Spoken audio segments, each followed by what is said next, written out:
Welcome to this week's edition of the Nebraska Prep Zone podcast. I'm Stu Pospisil. Alongside me is Mike Patterson, just back from a couple days in KC.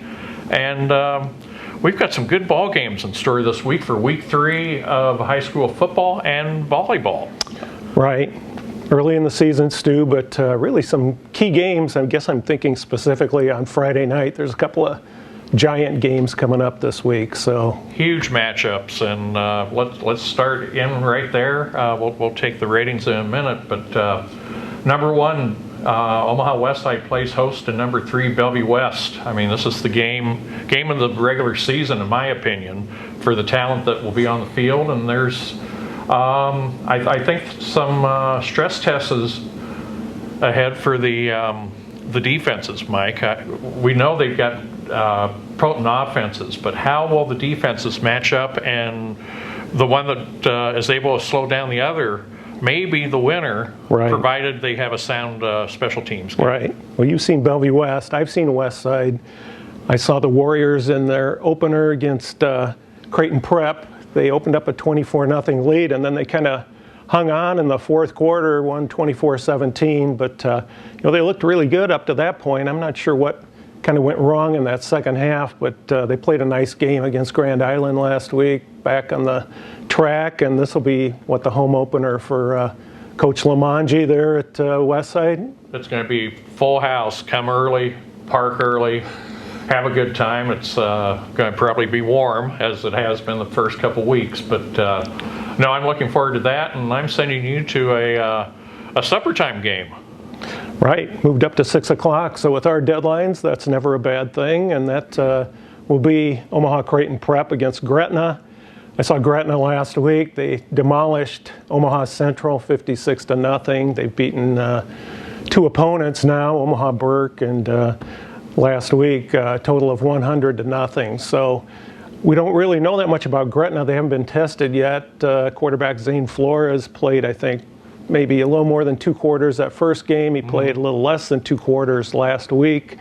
And the reserves, frankly, played pretty much that second half. So I think Gretna is really going to be ready to go. And getting back to prep, 2 tough losses early in the season, but got it right against Millard North, and maybe the Junior Jays have it moving in the right direction. So we'll see what happens on Friday night. Well, I think having seen Prep a couple times, they are going to have to be able to throw the ball better. Sam Stessman looks to be, it was kind of a 3-man scramble to be quarterback. It looks like he's one out, and he was the 3rd choice, I think, against Westside, if I remember your story correctly. Yes. So it looks like if he can throw a little bit, he can run a little bit. Marty Brown, obviously, is the main offense for Prep.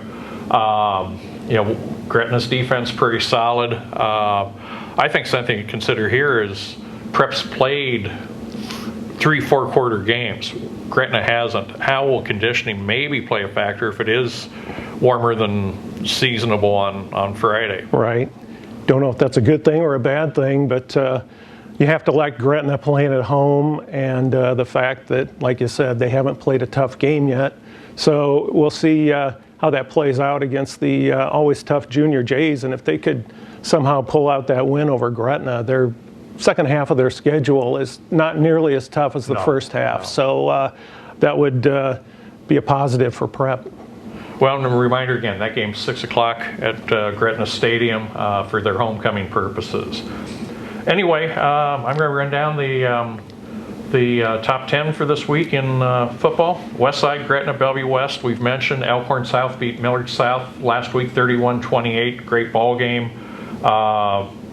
Millard South had chances in the fourth quarter, but couldn't get across midfield. That certainly came into play as they were trying to rally. Prep is 6. Omaha North with a close win at 0-2. Millard West last week is 7. Kearney is 8. Papillion La Vista South with a big game Thursday night at Elkhorn South at Elkhorn Stadium is 9th. Grand Island is 10th. Other class leaders, Bennington in C1. Aurora in C2, Norfolk Catholic in C2, North Platte St. Pat's in 8-man 1, Howells Dodge in 8-man 2, and Potter Dix in 6-man. So no changes there, Mike. And as far as other top games to pay attention to this week, Thursday night, besides Papillion South, Elkhorn South, Elkhorn and Gross are over at Bryan Stadium. I'm planning to be there for that one. Big game in C1 on Friday night. Again, number 1 Aurora goes over to number 3 Ashland Greenwood. I think it's maybe the first time those teams have met, with Aurora now dropping down to C1. Should be a great ball game there. And then in C2, you've got number 3 Ord going to number 2 Battle Creek. So Ord just lost to Norfolk Catholic last week. Battle Creek's got a game coming up on the 29th, or the 30th, excuse me. It's that Thursday night with Norfolk Catholic. Plan to be up there for that one. And so we've got some good matchups this week. How about you in volleyball? Well, we had some good matches already this week, Stu, and it was interesting that Papio South, one of our top teams in Class A, was playing on Labor Day, so you don't see that very often. They were playing down at St. James Academy in Lenexa, Kansas. They went 2-1. They lost to host St. James, but still a solid showing for the Titans. And one of our other top teams, Omaha Skutt, was down playing in Florida at the Nike Tournament of Champions. So I believe the Skyhawks went 4-2. So I think it really says something about the quality of volleyball in Nebraska, that they're playing and being invited to play these top teams and these top tournaments. So well, and they're able to, because it's not, we don't have the statewide scheduling we do in football, and to some extent in basketball. We do get some crossovers, some boys and girls with other states, but right. Football, we're locked in to essentially an in-state schedule. It's always nice to hear that A, they're playing those tough schedules, and B, that they're holding their own or excelling. So, 2-1 and 4-2 in both of those, that's pretty good. Now Scott goes back to, or goes to Kansas this week, right? Right. They're kind of in the suburban Kansas City area. So, yeah, Renee Saunders, their coach, likes to kind of mix it up a little bit and get outside the state and improve against those top teams. So she's going to do it again, like we said, coming up down in Kansas City. Now, when's that big national matchup here? That's Papio South you're talking about, yes. right? Uh-huh. I think it's October 6th and 7th. Okay. It's early in October. Mm-hmm. So this is a made-for-TV event at Papillion La Vista South. Right. And a couple national teams come in, and it's kind of, a round robin? I think so. I think we're going to be talking about this quite a bit as the lead up to it. Right. In the next couple weeks, we'll be getting more into that. But, the Titans, another good team this year. Obviously not the juggernaut of last year when they went undefeated, but still a very solid team. So did Lincoln East stay up at number 1? Let me check here. Yes, they did. The Spartans did stay at number 1. They only had one match last week, and they won. They defeated Lincoln Southeast, which was undefeated to that point. So the Spartans, by the strength of their very strong performance at the Bellevue West Invitational, stay number 1. We'll look at our overall top 10. Number 2 is Omaha Skutt. Number 3, Papio South. Number 4, Elkhorn North. Another neighborhood school. That's right. Another Class B team there. Number 5, Lincoln Southwest. Number 6, Pius X. Number 7, Papio. Number 8, Westside. Number 9, Millard West. And number 10, Lincoln Lutheran slips in there from Class C2, because a little voice inside my head from last week said, you might want to look at Lincoln Lutheran as far as possibly breaking that top 10. The next team possibly that might have worked in that overall top 10 was Gretna, and Lincoln Lutherans defeated Gretna. So I remember that from last week's podcast. That's right. And Lincoln Lutherans also beaten Waverly, and they are undefeated to this point. So Sue Ziegler obviously has another good team, and yes, Lincoln Lutheran, number 10 in the overall top 10. Our number 1s all throughout the classes. Number 1, Lincoln East in Class A, Omaha Skutt in B, Grand Island Central Catholic. Jeez. The ageless, imagine that. The ageless Sharon Zavala in her 48th year as head coach and has more than 1,100 wins. That's one of those records that I don't think anybody's ever going to touch. I don't see it. C2, Lincoln Lutheran.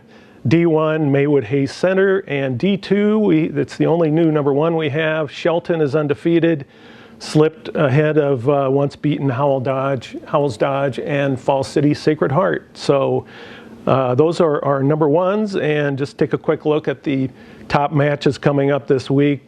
Tonight, Wednesday, Papio South is at Lincoln Pius X, and Thursday is really going to be a good volleyball night. We've got Omaha Marians at Gretna, Lincoln East is at Pius X, and Lincoln Southwest, undefeated to this point, will be playing at Omaha Westside, who just swept Millard West last night. Okay. So those are some of our top matches the rest of this week. And like we said, it's early in the season, but still a lot of good volleyball matches and obviously a lot of good football games. Certainly, and two other events to watch this week. On Thursday, we have the Lincoln Classic Girls Golf Tournament at Homes in Lincoln. Many of the top players are going to be there in teams. Maddie Mernon from Omaha Marian picked up her first varsity win last week and then got a hole-in-one over the weekend. Nice. So congrats to her. What a daily double. How many holes-in-ones do you have? I have 0. I almost eagled yesterday. I stuck it to 8 inches at North Bend, but So no aces, and it's still a good thing you had your wife with you. I wouldn't have believed it otherwise. And on Friday, speaking of golf courses, but this time it's not on a golf course, Millard South Invitational Cross Country. It's going to be a lunch hour time event, 11 and 11:30 races at Walnut Grove Park. I'll be there for that as well. With the heat, a lot of these cross-country meets are going into the afternoon and late morning. Personally, and for newspaper purposes, that's great because we can cover more things, especially when they're scheduled on Fridays. So try and catch a great high school event wherever you are this week. And for Mike Patterson, I'm Stu Pospisil. We'll be back next week.